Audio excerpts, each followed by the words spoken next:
अपने फैमिली की financial security के लिए एक टर्म इंश्योरेंस लेना बहुत ही इंपॉर्टेंट होता है।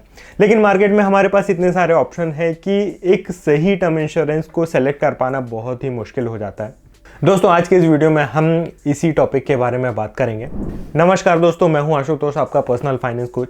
आज के इस वीडियो में हम टर्म इंश्योरेंस से रिलेटेड जितने भी इंपॉर्टेंट एस्पेक्ट हैं उनके बारे में जानेंगे और इस वीडियो को देखने के बाद टर्म इंश्योरेंस से रिलेटेड आपके जितने भी डाउट्स हैं वो क्लियर हो जाएंगे और आप अपने लिए एक सही टर्म इंश्योरेंस परचेज कर पाएंगे अपनी फाइनेंशियल सिचुएशन के अकॉर्डिंग। और साथ ही वीडियो के लास्ट में मैं बताऊंगा कि टॉप 5 इंश्योरेंस कंपनीज कौन सी हैं जिनसे हम अपना टर्म इंश्योरेंस परचेज कर सकते हैं। और हम ये भी जानेंगे कि कैसे हमने उन 5 कंपनीज को सेलेक्ट किया है, किन पैरामीटर के बेसिस पे। तो चलिए वीडियो को शुरू करते हैं। दोस्तों, किसी भी टर्म इंश्योरेंस को परचेज करने के लिए जो सबसे इम्पॉर्टेंट एस्पेक्ट होता है वह है कितने अमाउंट का हमें टर्म इंश्योरेंस लेना चाहिए। लेकिन ज़्यादातर हम सबसे ज़्यादा इसी एस्पेक्ट को हम इग्नोर कर देते हैं और जो इंश्योरेंस कंपनी सबसे ज़्यादा मार्केटिंग करती है 1 करोड़ की पॉलिसी का, हम उसे ही ले लेते हैं। दोस्तों, 1 करोड़ की पॉलिसी कोई ज़रूरी नहीं है कि आपकी फाइनेंशियल सिचुएशन के अकॉर्डिंग सफिशिएंट हो। टर्म इंश्योरेंस लेते समय हमें कितने अमाउंट की पॉलिसी लेना चाहिए यह हमारी फाइनेंशियल सिचुएशन पर डिपेंड करता है। इसके लिए हम ऐसा कर सकते हैं कि आज करंट की जो हमारे फाइनेंशियल एक्सपेंस है, एनुअल एक्सपेंस है, उन एक्सपेंसेस को अपने इन्फ्लेशन एडजस्टेड उतने सालों तक कैलकुलेट कर सकते हैं जितने सालों तक हमारे जो डिपेंडेंट हैं, हमारे जो स्पाउस हैं, उनकी हम लाइफ एक्सपेक्टेंसी को एक्सपेक्ट करते हैं। फॉर एग्जांपल, यदि आपको लगता है कि आपके जो स्पाउस हैं 85 या फिर 80 ईयर्स तक रहेंगे, तो आपको अपने टर्म इंश्योरेंस के लिए इतना अमाउंट छोड़कर जाना पड़ेगा कि वो अपने 80-85 की एज तक सर्वाइव कर पाएँ बिना किसी फाइनेंशियल बर्डन के। और एक चीज़ हम जो इग्नोर कर देते हैं कि हमें जो अमाउंट रिक्वायर्ड रहेगा वह घर में ही नहीं पड़ा रहेगा, उसे हम कहीं ना कहीं इन्वेस्ट करेंगे किसी सेफ इंस्ट्रूमेंट में, बैंक के फिक्स डिपॉजिट में। तो हमें इस चीज़ को भी कैलकुलेट करना होता है कि जो हमने वैल्यू को ऐड करके जो वैल्यू कैलकुलेट किया है उस अमाउंट को अचीव करने के लिए हमें आज कितना अमाउंट इन्वेस्ट करना होगा। अल्टीमेटली हम क्या कर रहे हैं कि हम ये मान के चल रहे हैं कि कल को आप अपनी फैमिली के सर्वाइवल के लिए नहीं रहेंगे, तो आप इतना पैसा छोड़ के जा रहे हैं कि आपके जो स्पाउस हैं, डिपेंडेंट हैं, आने वाले 30, 40, 60 ईयर्स तक सर्वाइव कर पाएंगे। दोस्तों, इस चीज़ को कैलकुलेट करने के लिए आप किसी भी अच्छे फाइनेंशियल एडवाइज़र के पास जा सकते हैं। वो आपको ये बिल्कुल भी कैलकुलेट करके बता देंगे कि आपकी करंट फाइनेंशियल सिचुएशन के अकॉर्डिंग आपको कितने अमाउंट की पॉलिसी लेना चाहिए। एग्जाम्पल के लिए मैंने एक इलस्ट्रेशन दिया है जिसमें मैंने अपने एक क्लाइंट के लिए कैलकुलेट किया है जिनकी एज 30 ईयर्स है और जो उनकी डिपेंडेंट है वो 28 ईयर्स हैं। उनका जो एनुअल एक्सपेंस है 3,60,000 है, मतलब 30,000 पर मंथ। इन्फ्लेशन हमने एज्यूम किया है 5%, मतलब उनका जो एनुअल एक्सपेंस है हर साल 5% से बढ़ता जाएगा। और जो पोर्टफोलियो रिटर्न है, मतलब कि जो कॉर्पस यदि हमें रिसीव होता है तो वो हम बैंक के फिक्स डिपॉजिट में डालते हैं और एज्यूम किया है कि 7% का रिटर्न हमें उससे मिलता है। तो नेक्स्ट 90 ईयर्स के लिए हमने वो अमाउंट कैलकुलेट किया है, तो वह आता है 1,32,81,412 रुपये। नीचे हम लिस्ट में देख सकते हैं कि जो एनुअल एक्सपेंस 3,60,000 आज था, 35 की एज में वही 5,06,556 रुपये हो गया है। 45 की एज में वही एक्सपेंस 8,25,126 रुपये हो गया है। 60 की एज में वही अमाउंट 17,15,378 रुपये हो गया और 90 की एज में 74,13,768 रुपये हो गया है। तो दोस्तों, हमने हर सालों का जितना भी अमाउंट रिक्वायर्ड है उसे पहले कैलकुलेट किया है, उसे ऐड किया है और इस अमाउंट को अचीव करने के लिए हमें जो अमाउंट लगेगा आज इन्वेस्ट करने के लिए वही है हमारे टर्म इंश्योरेंस की रिक्वायरमेंट, जो इस केस में 1,32,81,412 रुपये है। तो आप देख सकते हैं कि कैसे जो पर्सन जिसका मंथली एक्सपेंस 30,000 पर मंथ है उसे मिनिमम 1,32,00,000 के टर्म इंश्योरेंस की रिक्वायरमेंट है। इसमें यदि कोई होम लोन है तो हम उसका अमाउंट भी इसमें ऐड कर सकते हैं। यदि आप अपने बच्चों की फाइनेंशियल लायबिलिटीज़ भी इसी पॉलिसी में कवर करना चाहते हैं तो हमें उसे भी ऐड करना पड़ेगा। दूसरा इंपॉर्टेंट फैक्टर है हमें कितने टेन्योर की पॉलिसी लेना चाहिए। तो दोस्तों, इसके लिए एक थंब रूल होता है कि जब तक आपके ऊपर फाइनेंशियल लायबिलिटीज़ रहेंगी या फिर जब तक आप अर्निंग करने वाले हैं उतने सालों की पॉलिसी ले सकते हैं। तो ऐसे में आप 60 या फिर 65 ईयर्स की पॉलिसी लेना चाहिए। लेकिन यदि आप अर्ली एज में ले रहे हैं, मिड 20s में ले रहे हैं, तो ऐसे में आपका जो 65 की एज के लिए जो प्रीमियम है और 75 की एज के लिए जो प्रीमियम है या फिर 85 की एज के लिए जो प्रीमियम है वह उसमें बहुत ज़्यादा डिफरेंस नहीं होगा। तो ऐसे केस में आप हायर एज की पॉलिसी भी कंसीडर कर सकते हैं। इंश्योरेंस कंपनी हमें एक 99 ईयर्स की पॉलिसी भी ऑफर करती है जिसे होल लाइफ कवर भी कहते हैं। दोस्तों हमें इस पॉलिसी को अवॉइड करना है क्योंकि 99 ईयर्स के कवरेज के चक्कर में हमारा जो प्रीमियम है वो काफ़ी हाई हो जाता है और टर्म इंश्योरेंस के लिए अननेसेसरीली इतना हाई प्रीमियम पे करने की ज़रूरत नहीं है। 85 की एज तक के लिए जो कवरेज है वह मोर देन सफिशिएंट है। लेकिन यदि आप अपने हायर एज में पॉलिसी ले रहे हैं, मान लीजिए आप 40-45 की एज में ले रहे हैं, तो ऐसे में आपका जो प्रीमियम है काफ़ी हाई होता है। ऐसे समय में हमें अपनी जो फाइनेंशियल लायबिलिटीज़ हैं उनसे स्टिक रहना चाहिए। हमें 60 और 65 से ऊपर की पॉलिसी नहीं लेना चाहिए। यदि आप 45 की एज में ले रहे हैं और आपको लगता है कि 60 एज का भी प्रीमियम बहुत हाई है, तो ऐसे केस में आप अपना टेन्योर को और कम कर सकते हैं और 55 की एज तक के लिए पॉलिसी ले सकते हैं। ऐसे में ऐसा होगा कि आप नेक्स्ट 10 ईयर्स के लिए अपनी जो फैमिली है उसे फाइनेंशियली सिक्योर कर पाएंगे और आपको एक अच्छा खासा समय मिल जाएगा एक बड़ा कॉर्पस तैयार करने का अपनी फैमिली की सिक्योरिटी के लिए। दोस्तों यदि टर्म इंश्योरेंस लेने के लिए आपको आपके आसपास कोई ट्रस्टवर्दी फाइनेंशियल एडवाइजर नहीं मिलता है, तो आप अपनी पॉलिसी हमारे साथ भी परचेज कर सकते हैं, जिसमें हम आपकी करंट फाइनेंशियल सिचुएशन के अकॉर्डिंग एक सही अमाउंट, एक सही टेन्योर और एक सही पॉलिसी आपको रिकमेंड करते हैं। दोस्तों जब भी हम टर्म इंश्योरेंस परचेज करते हैं तो हमें बहुत सारे राइडर्स के ऑप्शन मिल जाते हैं, लेकिन हमें हर राइडर को अपनी पॉलिसी के साथ परचेज नहीं करना होता है। तो चलिए देखते हैं कि कौन कौन से राइडर्स हमें हमारी पॉलिसी के साथ लेना है और कौन से राइडर्स को अवॉइड करना है। सबसे पहला राइडर जो हमें मिलता है एक्सीडेंटल डेथ बेनिफिट का राइडर होता है, जिसमें हमें थोड़ा सा प्रीमियम पे करना होता है और एक्सीडेंटल डेथ के केस में हमें डबल सम एश्योर्ड का पे आउट होता है। इस राइडर का जो प्रीमियम है बहुत कम होता है। ऐसे में कई बार हमें जो हमारे रिलेशनशिप मैनेजर होते हैं वह बहुत ज़्यादा इंसिस्ट करते हैं कि आप इस राइडर को ले लीजिए, आपका जो सम एश्योर्ड है डबल हो जाएगा। पर दोस्तों मैं आपको रिकमेंड करूंगा कि इस राइडर को आप अपनी पॉलिसी के साथ ना लें यदि यह उसमें इनबिल्ट नहीं हो तो। उसका कारण यह है कि दोस्तों एक्सीडेंटल डेथ की पॉलिसी आपको अलग से जनरल इंश्योरेंस कंपनी से मिल जाती है। उसका प्रीमियम भी काफ़ी कम होता है और एज के साथ उसका प्रीमियम भी नहीं बढ़ता है। दोस्तों जब जनरल इंश्योरेंस कंपनी से हम यह पॉलिसी लेते हैं तो उनका कवरेज काफ़ी वाइड होता है, कॉम्प्रिहेंसिव होता है। एक्सीडेंटल डेथ के अलावा accidental total permanent disability, partial disability, weekly benefits, बहुत सारे कॉम्प्रिहेंसिव कवरेज होते हैं। इनका बेनिफिट हमें इस राइडर के साथ नहीं मिलेगा।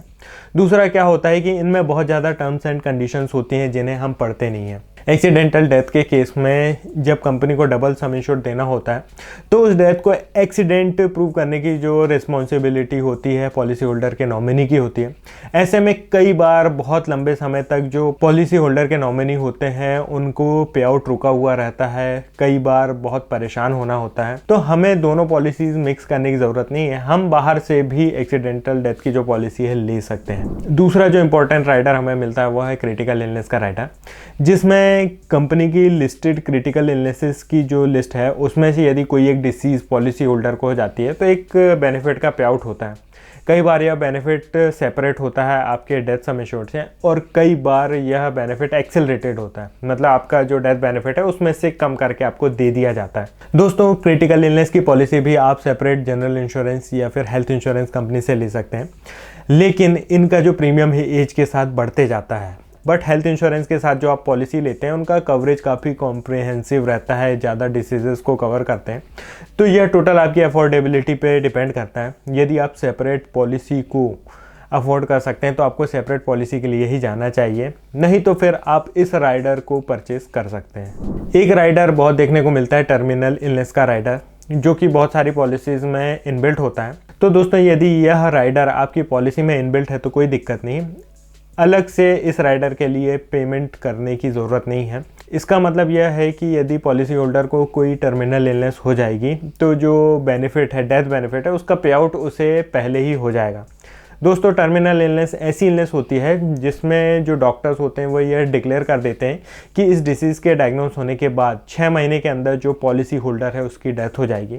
जनरली ऐसा नहीं होता है कि कोई डॉक्टर यह बोल दे कि 6 महीने बाद इस पेशेंट की डेथ हो जाएगी, तो इस राइडर का बहुत ज़्यादा यूज़ नहीं है। तो यदि आपको फ्री ऑफ कॉस्ट मिल रहा है तो आप इसे ले सकते हैं। एक और इम्पॉर्टेंट राइडर हमें देखने को मिलता है वेवर ऑफ प्रीमियम का, जो कि किसी परमानेंट टोटल डिसेबिलिटी में हमारे जो फ्यूचर के सारे प्रीमियम्स हैं वेव ऑफ कर देता है। कुछ पॉलिसीज़ में यह सिर्फ एक्सीडेंटल डिसेबिलिटी में हमारे प्रीमियम्स को वेव ऑफ करता है, और कुछ पॉलिसीज़ में यह एक्सीडेंटल के साथ साथ क्रिटिकल इलनेस के कारण यदि कोई डिसेबिलिटी हो गई है तो उसमें भी हमारे फ्यूचर के प्रीमियम्स वेव ऑफ कर देता है।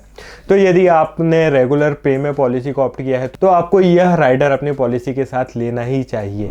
हमेशा बहुत सारे लोग पॉलिसी लेते समय यह सोचते हैं कि यदि हमने पॉलिसी टर्म को सर्वाइव कर लिया तो हमारा जो पूरा पैसा है वेस्ट हो जाएगा और हमें कुछ भी नहीं मिलेगा। ऐसे केस में हमें कंपनी ऑफर करती है रिटर्न ऑफ प्रीमियम का, जिसमें हमें 30-35% कुछ प्रीमियम ज़्यादा देना होता है, और वह जो प्रीमियम है पॉलिसी सर्वाइव करने पर हमें रिटर्न हो जाता है। दोस्तों इंश्योरेंस कंपनी कुछ खास नहीं करती हैं, बस वही जो 30-35% एक्स्ट्रा प्रीमियम जो पे कर रहे हैं उससे एक सेविंग वाली पॉलिसी आपकी स्टार्ट कर देते हैं, और उसका जो मैच्योरिटी अमाउंट होता है वह आपके टोटल प्रीमियम के बराबर होता है। तो इस राइडर को लेने का कोई बहुत ज़्यादा एडवांटेज आपको नहीं मिलने वाला है, आप ज़बरदस्ती एक्स्ट्रा प्रीमियम पे करते हैं, तो आप इस राइडर को या इस प्लान ऑप्शन को अवॉइड कर सकते हैं। बहुत सारी इंश्योरेंस कंपनी आजकल हमें इंक्रीजिंग सम एश्योर्ड का ऑप्शन देती हैं, जिसमें हर साल 5% से या फिर 5 सालों में 10% से ऐसा जो हमारा सम एश्योर्ड है बढ़ते जाता है, और कुछ सालों बाद वह डबल हो जाता है।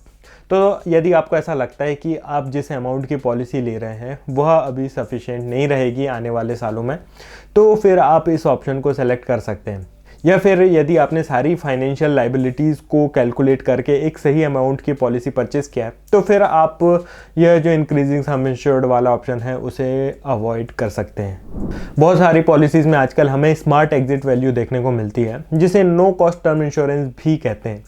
इसमें ऐसा होता है कि यदि आप एक लॉन्गर टर्म की पॉलिसी लेते हैं 35 साल 40 साल या फिर उससे भी ज़्यादा सालों की, तो एक सर्टेन एज के बाद आप अपनी पॉलिसी को सरेंडर करके जो भी आपने प्रीमियम पे किया है वह वापस ले सकते हैं। इस ऑप्शन के लिए आपको कोई भी अलग से प्रीमियम पे नहीं करना होता है। तो यदि आपको ऐसा लगता है कि फ्यूचर में आपकी जो फाइनेंशियल लाइबिलिटीज़ हैं जल्दी ख़त्म हो जाएंगी, तो ऐसे में आप इस ऑप्शन को ट्रिगर करके इसका यूज़ कर सकते हैं। दोस्तों जब हम टर्म इंश्योरेंस परचेज करते हैं तो उसका प्रीमियम पे करने के लिए हमें रेगुलर पे, लिमिटेड पे और सिंगल पे का ऑप्शन मिलता है। रेगुलर पे का मतलब यह है कि जितने सालों तक के लिए हमने पॉलिसी लिया है उतने सालों तक हर साल प्रीमियम पे करेंगे। लिमिटेड पे का मतलब यह है कि हमने जितने भी सालों की पॉलिसी ली है उसका प्रीमियम कुछ लिमिटेड सालों में ही पे कर देंगे। उसके लिए हमें 5 पे, 7 पे, 10 पे, 12 पे ऐसे ऑप्शन मिलते हैं। कुछ पॉलिसीज़ में पे टिल 60 का भी ऑप्शन मिल जाता है कि 60 तक आप प्रीमियम पे करें, आपका कवरेज 80-85 जितने भी सालों का आपने लिया है वो आप कंटिन्यू कर सकते हैं। और एक सिंगल पे का भी ऑप्शन मिलता है कि आप पूरा प्रीमियम एक ही बार में पे कर दें। दोस्तों बहुत बार हम ये गलती कर देते हैं कि पहले से ही डिसाइड कर लेते हैं कि हमें लिमिटेड पे या फिर सिंगल पे में प्रीमियम पे करना है, और हमारे बजट में जो अमाउंट आ रहा है हम उतने अमाउंट की पॉलिसी लेते हैं। तो ये एक गलत अप्रोच होती है। सबसे पहले हमें अमाउंट डिसाइड करना है अपनी फाइनेंशियल सिचुएशन के अकॉर्डिंग, उसके बाद टेन्योर डिसाइड करना है, और उसके बाद फिर हम ये डिसाइड कर सकते हैं कि प्रीमियम की पेइंग फ्रीक्वेंसी हमें क्या रखना है।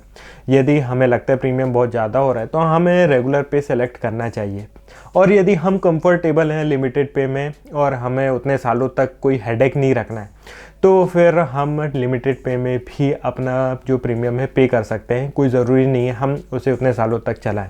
तो ये कम्प्लीटली डिपेंड करता है आपके बजट पे और आपके टेम्परामेंट पे। बट ये कभी भी नहीं करना है कि लिमिटेड पे लेने के चक्कर में आप अपना जो पॉलिसी का टेन्योर है वह या फिर आपके जो पॉलिसी का अमाउंट है वह आप कम कर दें। पॉलिसी का प्रीमियम पे करने के लिए हमें मंथली, क्वार्टरली, हाफ ईयरली और एनुअल के ऑप्शन मिलते हैं। मैं एडवाइस करूँगा कि आप अपना जो प्रीमियम पेइंग फ्रीक्वेंसी है उसे एनुअल ही रखें। यह एक बहुत सीरियस पॉलिसी है जिसके लिए आप 20, 30, 40 बहुत लंबे समय तक प्रीमियम पे करने वाले हैं।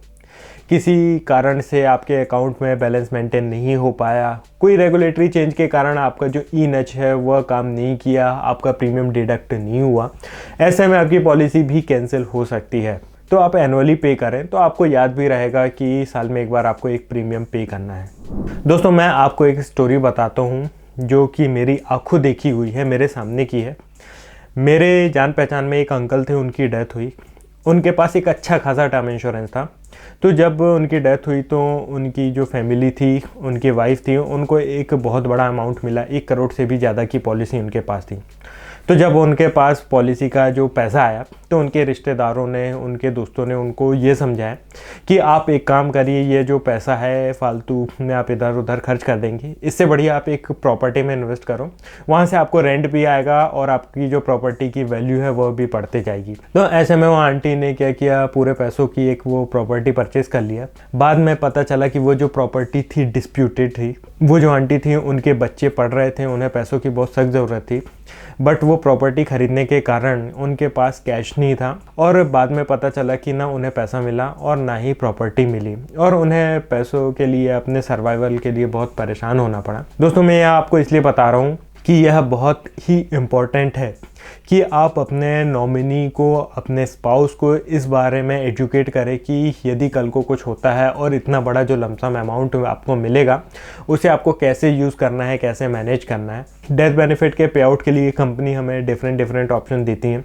जैसे कि लमसम ऑप्शन जिसमें पूरा पैसा हम एक साथ ले सकते हैं, लमसम प्लस इनकम ऑप्शन कि हम 50-40%, 60% अमाउंट लमसम में ले लें और रिमेनिंग अमाउंट मंथली इनकम के फॉर्म में लें, या फिर पूरा जो पैसा है मंथली इनकम के फॉर्म में लें। ज़्यादातर जो कंपनी है हमें नेक्स्ट 10 ईयर्स तक मंथली इनकम के फॉर्म में यह पैसा देती है। कुछ कंपनी हमें मंथली इनकम का ऑप्शन देती है, कुछ में हमें इंक्रीजिंग इनकम का भी ऑप्शन मिल जाता है। तो दोस्तों आप फाइनेंशियली अपने नॉमिनी को एजुकेट करें और अपनी फाइनेंशियल सिचुएशन के अकॉर्डिंग उन्हें समझाएं कि कौन सा ऑप्शन सेलेक्ट करना है। कुछ कंपनी में आप पॉलिसी लेते समय यह डिसाइड कर सकते हैं, कुछ कंपनियों में नॉमिनी के ऊपर रहता है कि उन्हें कौन सा ऑप्शन सेलेक्ट करना है। तो यह एक बहुत ही इम्पॉर्टेंट मैटर है। यदि आप टर्म इंश्योरेंस ले रहे हैं तो टर्म इंश्योरेंस लेने के बाद अपने नॉमिनीज़ को अवेयर करें, एजुकेट करें कि यदि कल को कुछ होता है तो आपको इस अमाउंट को कैसे यूज़ करना है। चलिए हम बात करते हैं कि कौन सी कंपनी का टर्म इंश्योरेंस परचेज़ करना है। जब भी कंपनी की बात आती है तो हम सिर्फ क्लेम सेटलमेंट रेशियो को देखते हैं और उसके बेसिस पे किसी कंपनी को सेलेक्ट कर लेते हैं। आजकल किसी भी कंपनी का क्लेम सेटलमेंट रेशियो 97-98 से कम होता ही नहीं है। दोस्तों जो क्लेम सेटलमेंट रेशियो है काफ़ी मिसलीडिंग हो सकता है, क्योंकि कंपनीज़ के पास जितने टर्म इंश्योरेंस के क्लेम आते हैं उससे ज़्यादा इनके पास जो इंश्योरेंस की इन्वेस्टमेंट वाली पॉलिसीज़ होती हैं उनके क्लेम आते हैं। जो इन्वेस्टमेंट प्लान होते हैं उनके क्लेम्स रुकते नहीं हैं। ऐसे में कंपनी एक बहुत अच्छा खासा क्लेम सेटलमेंट रेशियो मेंटेन कर सकती है छोटे छोटे क्लेम्स को एक्सेप्ट करके, और चाहे तो वह बड़े बड़े क्लेम्स को रोक ले तो भी उसका जो क्लेम सेटलमेंट रेशियो अच्छा मेंटेन रहेगा। इसीलिए सिर्फ क्लेम सेटलमेंट रेशियो से हमें क्लियर पिक्चर पता नहीं चलती है। इसके साथ हमें यह भी देखना होता है कि उनके पेंडिंग क्लेम्स कितने हैं, पेंडिंग क्लेम्स का अमाउंट कितना है, क्लेम सेटलमेंट रेशियो के अलावा अमाउंट सेटलमेंट रेशियो कितना है, कितने अमाउंट का उनके पास क्लेम आ रहा है और कितने अमाउंट का वो क्लेम सेटलमेंट कर रहे हैं। इसके अलावा रिजेक्टेड क्लेम्स और उन रिजेक्टेड क्लेम्स का जो अमाउंट है वह कितना है। इसके अलावा हमें यह भी देखना है कि हम ये जो पॉलिसी परचेज कर रहे हैं आने वाले 25, 30, 40 सालों के लिए परचेज कर रहे हैं, तो हमें ऐसी कंपनी की पॉलिसी लेना है जो इतने सालों तक सर्वाइव भी करेगी। हम किसी छोटी कंपनी की, ऐसी लॉस मेकिंग कंपनी की पॉलिसी नहीं ले सकते हैं। तो दोस्तों ये सब जो डाटा है, जानकारी है, आपको IRDAI के एनुअल रिपोर्ट्स में मिल जाएगी। दोस्तों हमने लास्ट 5 ईयर के डाटा को एनालाइज करके 5 कंपनीज को शॉर्टलिस्ट किया है। इन कंपनी में है ICICI prudential life, HDFC life, max life, Tata AIA and Bajaj Allianz. इनमें से कोई भी हम फर्स्ट, सेकंड ऐसी रैंक नहीं कर रहे हैं। आप 5 कंपनी में से किसी को भी सेलेक्ट कर सकते हैं। दोस्तों इस लिस्ट में देख सकते हैं इन 5 कंपनियों के लास्ट 5 ईयर के जो डाटा है इन रेशियोज़ का, उनका एवरेज इस एक्सेल शीट में लिया हुआ है। तो आप देख सकते हैं जो पेंडिंग क्लेम्स हैं सारी कंपनियों के 0.41%, 0.32% और नेग्लिजिबल हैं। लेकिन वहीं जब हम पेंडिंग क्लेम अमाउंट में आते हैं तो ICICI प्रूडेंशियल का थोड़ा हाई है, 5.88% है, बाकी सारी कंपनियों का कम ही है। क्लेम सेटलमेंट रेशियो देखें तो 98% से ज़्यादा ही है। बजाज एलियांज का यह थोड़ा कम है, क्योंकि दोस्तों बजाज एलियांज के लास्ट 3 इयर्स के रेशियो तो अच्छे हैं, लेकिन उससे पहले के 2 साल के जो रेशियोज थे वो काफ़ी वीक थे। इसीलिए बजाज एलियांज पहले ज़्यादातर एडवाइजर्स की रिकमेंडेशन लिस्ट में नहीं था, लेकिन अब यह धीरे धीरे फाइनेंशियल एडवाइजर्स के रडार में आ चुका है। लास्ट 3 इयर्स में इसने अपने रेशियोज़ को बहुत ही अच्छा इम्प्रूव किया है। अमाउंट सेटलमेंट रेशियो की बात करें तो ICICI के लिए 92.16%, HDFC का थोड़ा वीक है 88.50%, मैक्स का 95.24%, टाटा का 93.65% एंड बजाज के लिए 90.57%। वहीं रिजेक्टेड या रिप्यूडिएटेड क्लेम्स की बात करें तो यह सारी कंपनियों के 2% से कम है, सिर्फ बजाज एलियांज का 2.97% से हाई है। ये जो रिजेक्टेड क्लेम्स हैं उनके अमाउंट की बात करें तो 5.94%, 7%, 4% और 7%, मतलब 10% से कम ही है। यदि यह जो रिजेक्टेड अमाउंट का रेशियो है 10% से कम हो और आपका क्लेम सेटलमेंट अमाउंट का रेशियो 90 से ऊपर हो तो आप उस कंपनी का जो टर्म इंश्योरेंस है परचेज कर सकते हैं। दोस्तों ये जो 5 कंपनियों की लिस्ट है इसको हमने कोई रैंक नहीं किया है कि कोई फर्स्ट पे है कोई सेकंड पे है। आप 5 में से किसी भी कंपनी का जो टर्म इंश्योरेंस है परचेज कर सकते हैं। दोस्तों मैं फिर से रिपीट करूँगा, यदि आप एक सही अमाउंट की, सही टेन्योर की, अपनी फाइनेंशियल सिचुएशन के अकॉर्डिंग एक सही पॉलिसी परचेज करना चाहते हैं तो वो पॉलिसी आप हमारे साथ भी परचेज कर सकते हैं। इस वीडियो से रिलेटेड आपका कोई भी डाउट है तो आप नीचे कमेंट करके पूछ सकते हैं। दोस्तों वीडियो अच्छा लगा तो इसे लाइक ज़रूर करें, चैनल को सब्सक्राइब करें। यदि आपके कोई फ्रेंड्स टर्म इंश्योरेंस परचेज करना चाह रहे हैं तो आप उन्हें ये वीडियो फॉरवर्ड कर सकते हैं ताकि वह एक अच्छा डिसीजन ले पाएँ। आज की इस वीडियो में बस इतना ही, मिलते हैं नेक्स्ट वीडियो में। धन्यवाद।